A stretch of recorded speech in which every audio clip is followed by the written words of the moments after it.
Presiden Jokowi membenarkan pesan yang disampaikan Luhut kepada Prabowo yang mengingatkan agar tidak membawa orang toksik ke pemerintahannya. Lantas, apakah Jokowi dan Luhut punya persepsi dan kriteria yang sama soal orang yang dianggap toksik dan berpotensi masuk ke kabinet Prabowo Gibran? Kita bahas bersama Direktur Eksekutif Indobarometer Muhammad Kodari dan Direktur Eksekutif Carta Politika Yunarto Wijaya. Selamat petang, Mas Toto, Bang Kodari. Selamat petang, Mas Ibrahim. Baik. Mas Toto, kalau Anda ini Ya. bisa dibaca, persepsinya sama nggak sih yang disampaikan oleh Luhut dan juga Jokowi? Ini yang disasar siapa menurut Anda, Mas Toto? Ya, sebetulnya kalau kita lihat secara normatif tidak ada yang aneh ya, bahwa kalau bicara toksik ya pasti sebagai indikator ya jangan sampai ada orang toksik dimasukkan menjadi bagian dari kabinet. Tapi kalau memang mau diterka secara empiris kan memang jadi menarik. Orang banyak yang menerka misalnya apakah ini ditujukan misalnya kepada pihak-pihak yang pada saat Pilpres bertarung, lalu kemudian kemungkinan akan diajak seperti PKB dengan Nasdem, apakah itu bisa diartikan toksik atau tidak. Lalu kemudian bisa juga ada yang mengartikan bahwa ini kok seperti ada bentuk cawe-cawe, karena Pak Luhut kita tahu adalah senior dan mantan komandan. Iya, Mas Toto? Oh, kenapa seakan-akan Oke. kemudian, halo? Iya, tadi sempat Bisa terputus. terdengar? Silakan lanjutkan.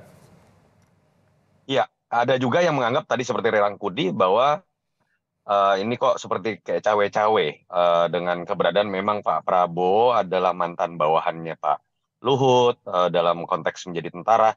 Kalau saya melihat begini, kita kembalikan saja di atas kertas akan menjadi toksik pertama ketika tadi Bung Habib sudah mengatakan menteri yang diajak tidak sevisi. Nah, dalam konteks ini bisa saja kita kemudian kritisi, misalnya ada partai baru masuk dalam koalisi yang notabene dulu bertanding pada saat Pilpres. Logikanya kan pada saat bertanding itu kan berbeda sudut pandang, berbeda visi misi juga mengenai Indonesia ke depan.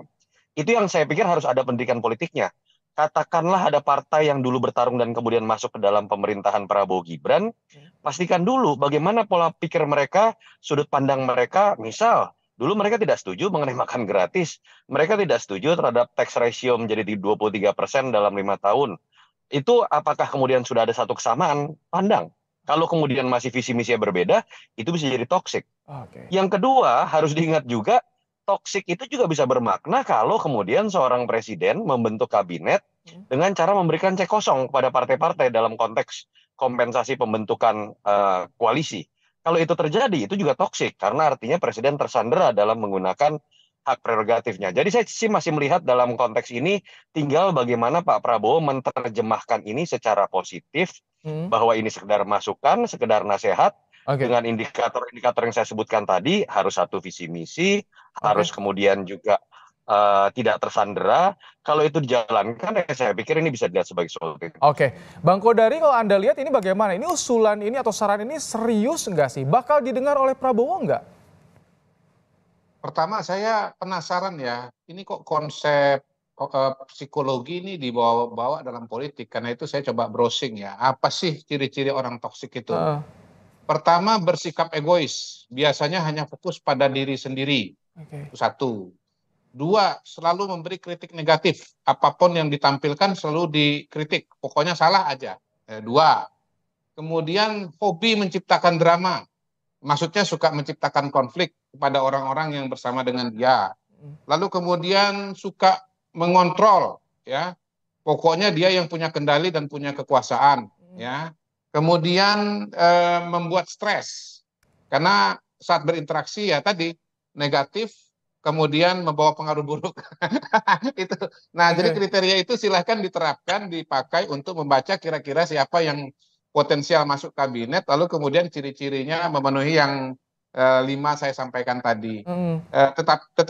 Tetapi saya kira poinnya adalah kembali kepada apa yang disampaikan oleh Kompas TV tadi, bahwa memang jangan bawa orang kepada suasana yang negatif dan membawa pengaruh buruk. Jadi sebetulnya kan jangan membawa orang yang negatif atau jangan membawa kelompok yang negatif ke dalam kabinet. Tetapi supaya menarik mungkin Pak Luhut menggunakan istilah toksik. Jadi toksik itu kalau bahasa sehari-harinya barangkali negatif. Jadi Membawa, belum ada gambaran kalau bagi Anda siapa yang disasar ini, Bang Kodari? Saya melihatnya ada dua ya yang menjadi sasaran. Pertama, memang orang-orang yang dinilai sudah memenuhi kriteria yang 5 tadi, egois, selalu mengkritik, penuh drama, suka mengendalikan, lalu membuat stres. Itu saya kira Pak Luhut mengatakan pada Pak Prabowo, kalau di kepala Anda ada orang yang memenuhi kriteria yang 5 itu langsung jangan ditolak aja, jangan jangan masuk ke dalam kabinet. Oke. Yang kedua, orang-orang yang mungkin seperti kata Mas Toto tadi, berada di seberang, katakanlah tidak menjadi bagian dari koalisi Indonesia Maju yang mengusung Pak Prabowo, tetapi kemudian secara kriteria itu masih bisa diterima, tetapi diingatkan dari sekarang bahwa kalau Anda sudah masuk ke dalam, Anda jangan mengganggu suasana yang sudah ada di dalam, begitu. Oke. Mengganggu itu dari aspek apa? Pertama tentu saja dari pemikiran. Kalau istilahnya Bang Habib tadi adalah visi, kemudian dari kepribadian. Jangan sampai udah masuk lalu ke sana anti, ke situ anti, ke situ anti. Oke. Akhirnya kan nggak bisa kerjasama. Itu yang saya kira diingatkan oleh Pak Luhut. Lalu sebenarnya apa pesan yang disampaikan? Apa kepentingan Jokowi dan juga Luhut menyampaikan soal toksik ini ke publik? Kita akan bahas nanti usai jeda. Mas Toto dan Bung Kodari tetap bersama kami, pemirsa Kompas TV. Baik, kita masih membahas soal makna toksik yang disampaikan oleh Luhut dan juga Jokowi untuk Presiden terpilih Prabowo Subianto. Masih bersama kita, Yunarto Wijaya dan juga Muhammad Kodari. Bang Kodari, tadi soal pesan toksik, apakah yang dimaksud toksik ini soal partai yang awalnya di luar, kemudian juga akan berada diajak ke dalam pemerintahan ini, apakah itu yang dimaksudnya dan apakah seberapa harus didengarkan pesan ini oleh Prabowo Subianto, Bang Kodari? Ya, pertama tentu pesannya bagus ya, harus didengarkan bahwa dalam menyusun kabinet harus penuh pertimbangan. Ini kan pertimbangannya kan seperti saya bilang tadi, kok aromanya terminologinya terminologi psikologi ya.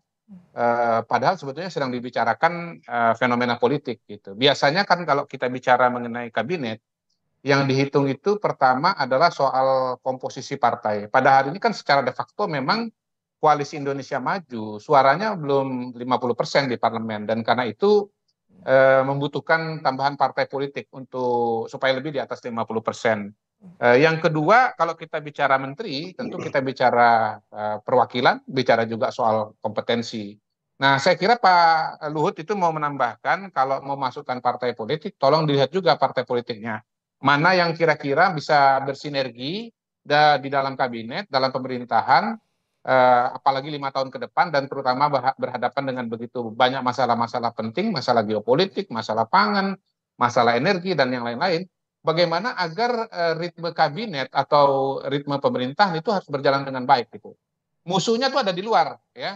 Kalau kita bicara persoalan-persoalan yang dihadapi pemerintahan yang akan datang, musuhnya tuh jangan sampai dari dalam. Jangan sampai ada orang toksik yang kalau kita bicara misalnya perusahaan atau organisasi, dia masuk ke dalam organisasi tersebut, dia bukannya membuat organisasi menjadi produktif, tapi malah kontraproduktif. Dia bukan meningkatkan kinerja, tapi malah menurunkan kinerja. Dia bukan membangun tim, tapi kemudian malah mendestruksi tim itu. Nah, saya kira itu yang pesan yang penting yang disampaikan oleh Pak Luhut, dan hemat saya itu pesan sangat relevan dipikirkan oleh Pak Prabowo. Soal bagaimana terjemahan kriteria toksik tadi oleh Pak Prabowo, tentu itu wilayah prerogatifnya Pak Prabowo sebagai seorang presiden. Oke, Mas Toto, kalau Anda melihat ini pesan yang tadi oleh Bang Kodari harus dengarkan. Kalau pesan seperti ini bisa 1 kali, 2 kali, atau bisa terus-terusan, kan nanti jadinya cawe-cawe Prabowo masih ada dalam bayang-bayang Luhut dan juga Jokowi. Kalau Anda melihatnya bagaimana? Gini, kalau saya melihat ini kan masih masa transisi ya, artinya memang harusnya dimanfaatkan saja. Masa transisi terlama tidak pernah ada, sebelumnya ada 7 bulanan. Biarkan semua pihak memberikan masukan, tapi saya berharap statement-statement seperti ini ketika kemudian Prabowo sudah dilantik tidak muncul lagi, termasuk dari seorang Jokowi sekalipun, karena pemaknaan mengenai toksik ini juga bisa menjadi salah satunya kalau diturunkan adalah kalau presiden terlalu diatur-atur, entah oleh mantan presiden atau siapapun yang merasa punya saham, termasuk partai-partai, itu juga menjadi bagian dari toksik sendiri. Nah, toksik ini kita tetap anggap sebagai sebuah indikator positif lah. Katakanlah Pak Luhut kan sudah mengatakan tidak mau masuk lagi di dalam sistem, tidak mau menjadi menteri.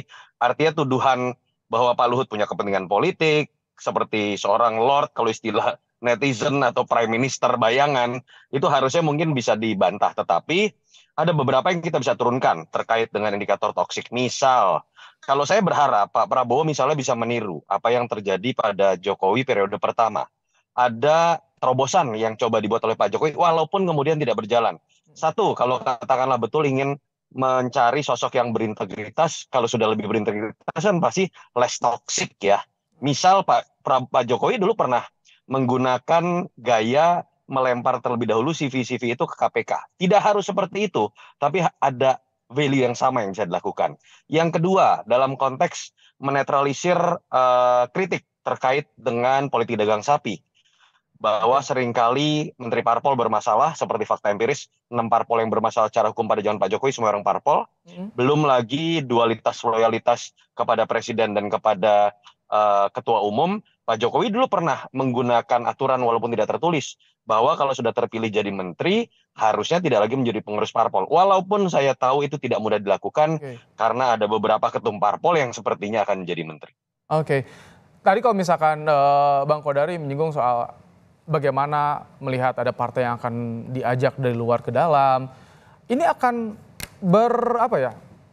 berseberangan nggak dengan konsep yang saat ini digaungkan oleh Prabowo merangkul semua? Ini akan susah atau bagaimana? Di satu sisi ingatkan soal toksik, tapi di sisi lain Prabowo ingin merangkul semua pihak nih Bang Kodari. Ya, ke saya atau ke Toto? Ke Anda Bang Kodari. Bang Kodari. Iya. Ya makanya lontaran ini disampaikan sebagai sebuah peringatan atau warning kepada mereka-mereka yang akan bergabung, bahwa Anda kalau sudah di dalam harus siap-siap dengan irama yang akan dan program yang akan dijalankan oleh Prabowo dan Gibran gitu.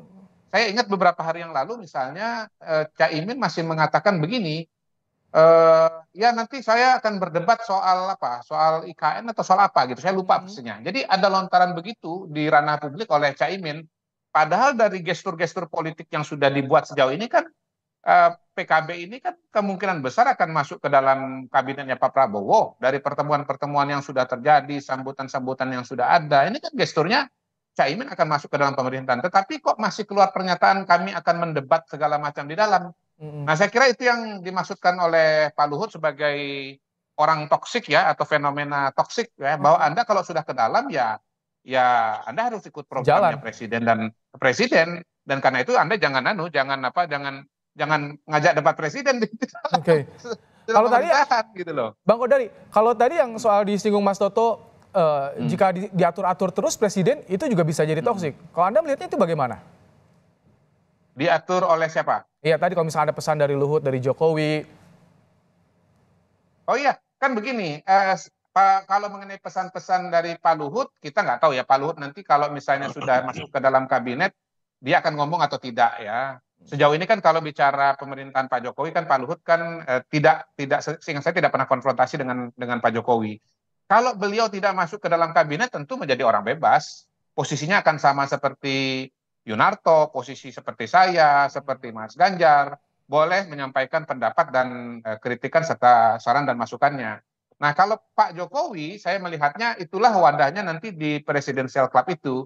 Jadi saran-saran dari para mantan presiden ini hendak diwadahi oleh Pak Prabowo melalui sebuah unit ya. Saya tidak menyebutnya lembaga yang bernama Presidential Club. Jadi saya melihat Pak Prabowo sudah menyediakan jalur-jalur atau format-formatnya agar para mantan presiden ini bisa memberikan masukan dan ikut berpartisipasi dalam proses politik ke depan. Mas Toto, kalau Anda melihat kepentingan dari Luhut dan juga Jokowi menyampaikan soal orang toksik ini, pesan untuk Presiden terpilih Prabowo itu apa sih? Ya, faktanya bahwa saya pikir kita bisa tahulah saham Pak Jokowi sangat besar dalam kemenangan Pak Prabowo. Saham Pak Luhut juga sepertinya juga tidak sebesar Pak Jokowi, tapi sepertinya juga cukup besar. Dan kita hanya berharap ya pertama dari kebesaran hati seorang Luhut dan Pak Jokowi ketika ingin bicara memastikan keberlanjutan, tempatkan pada posisi sebagaimana mestinya, tanpa harus memposisikan dirinya melampaui kewenangan seorang presiden terpilih. Dan Pak Prabowo pun kita juga berharap ada sebuah keberanian, bahkan ketegasan yang lebih dibanding seorang Jokowi, dan selalu menjadi kritik terhadap presiden-presiden terpilih di Indonesia yang memang lahir dari sistem presidensial yang ambiguitasnya sangat tinggi ya menurut saya karena multi partai, sehingga bisa menunjukkan bahwa kabinet nanti itu betul-betul tidak kabinet yang tersandera parpol, kabinet yang memang secara chemistry punya kesamaan visi misi dengan presiden, bukan dengan pihak lain. Dan saya berharap istilah toksik itu memang diartikan dalam indikator positif seperti itu, bukan dalam konteks cawe-cawe. Oke, Bang Kodari, kalau Anda melihat apa Ya, kepentingan politik dari Jokowi dan juga Luhut? Kalau misalkan tidak didengarkan oleh Prabowo ini bagaimana? Apakah mereka akan marah atau bagaimana, Bang Kodari? iya, iya, iya. Jadi Pak Jokowi kan ingin program Indonesia Maju itu lanjut dan itu sudah disampaikan oleh Pak Prabowo bahwa dia akan melanjutkan apa-apa yang dikerjakan oleh Pak Jokowi. Jadi saya kira pesan-pesan itu terutama dari Pak Luhut disampaikan dalam kerangka agar menjaga agenda Indonesia Maju itu berjalan. Nah, kalau saya kan menyederhanakan program Indonesia Maju itu item-itemnya pertama pembangunan infrastruktur, yang kedua hilirisasi, yang ketiga digitalisasi, empat pembangunan sumber daya SDM, kemudian pendidikan, kesehatan, pangan dan yang lain-lain. Yang kelima IKN. Nah, ini program-program ini kan mau dilanjutkan gitu. Sementara ada pihak-pihak yang kemarin itu berbeda pendapat mengenai item-item ini. Nah, kalau memang masuk ke dalam, maka Anda harus menyesuaikan diri dengan program-program itu. Jangan kemudian Anda meneruskan pemikiran-pemikiran yang Anda ketika masih dalam era pilpres gitu loh. Itulah konsekuensi atau harga yang harus dibayar untuk bisa menjadi bagian dari tim Indonesia Maju. Eh, Ya saya melihat ini sebagai sebuah dinamika organisasi biasa ya dalam tanda kutip, bahwa ketika ada orang yang baru masuk, maka kemudian yang masuk itu harus menyesuaikan dengan ritme dan spirit serta etos yang berlaku di dalam tim tersebut gitu. Agenda-agenda yang ada di tim tersebut, termasuk juga menyesuaikan diri dan berkomunikasi dengan baik dengan orang-orang yang ada di dalam. Jangan sampai udah di dalam malah kemudian nggak mau komunikasi sama A, nggak mau ketemu sama si B, nggak mau komunikasi dengan si C dan seterusnya. Kan bagaimana bisa jalan timnya kalau begitu? Oke, Mas Toto. Nah, kalau Ya, bicara soal yang dari luar mulai merapat ke dalam, kemarin kan ada di koalisi ya, perubahan, ada ancer-ancer nih merapat ke pemerintahan Prabowo Gibran. ya. Ini bagaimana Anda melihatnya? Bakal susah tidak menyesuaikannya atau menyamakan visi ikut pada arus yang ada di pemerintahan Prabowo Gibran, Mas Toto? Ini yang saya dorong teman-teman media ketika misalnya melihat momen seperti masuknya partai yang dulu berseteru di Pilpres kemudian masuk dalam koalisi misalnya pemerintahan terpilih Prabowo Gibran. Kadang-kadang teman-teman media ini nanya langsung, kira-kira minta porsi menteri apa Pak? Dapat jatah kursi berapa Pak? Harusnya yang ditanyakan paling mendasar adalah oleh teman-teman, bagaimana kesepakatan mengenai kesamaan visi misi Pak? Bagaimana pandangan Nasdem dan PKB sekarang misalnya tentang IKN? Iya. Bagaimana pandangan dari Nasdem dan PKB mengenai makan gratis yang dulu tidak disetujui? Bagaimana pandangan mengenai target ambisius yang dikritik 23% tax ratio dalam 5 tahun? Kalau itu yang terjadi, publik bisa melihat bahwa ada kesesuaian dari si program dan visi misi, minimal satu variabel terkait dengan kemungkinan terjadinya toksik itu bisa dieliminir. Jadi saya berharap setelah ini tanyakan nih kepada pihak-pihak yang Itu termasuk kemarin kan dianggap Caimin soal narasi perubahan masih kenceng tuh, soal IKN juga disampaikan. Apakah yang disasar ini termasuk soal Caimin? Karena kan dari luar akan merapat juga itu sosoknya. saya sepakat. Nah itu tadi, tanyakan kepada teman-teman yang ingin kemudian masuk. Jangan kemudian tiba-tiba berbicara, oh 2 menteri cukup, kita kemudian akan langsung mendukung. Kan tidak. Kebutuhan buat rakyat adalah bagaimana keberadaan dari parpol yang baru selain menambah kuantitas jumlah kekuatan di parlemen, tapi ada kesesuaian visi misi. Itu yang kita belum dengar diskursusnya sampai sekarang gitu. Dan itu yang menurut saya juga bisa menjadi bagian dari toksik. Walaupun toksik tidak bisa kita sederhanakan seakan-akan hanya mungkin terjadi dari parpol yang dulu berseteru. Pihak-pihak yang merasa dirinya bisa menjadi presiden bayangan dalam hal ini misalnya, kalau ada yang mengatakan berharap Pak Jokowi bisa jadi presiden bayangan, itu juga imajinasi yang sifatnya toksik. Berharap Pak Luhut bisa kemudian menjadi semacam prime minister atau super minister, itu juga toksik. Itu yang menurut saya harus dihindari. Jadi nanti juga bagaimana terserah Prabowo Subianto membaca makna toksik yang dilemparkan oleh Jokowi dan juga Luhut. Terima kasih Bang Kodari, Mas Toto telah menyampaikan pandangan dalam program Kompas Petang sore hari ini. Ando.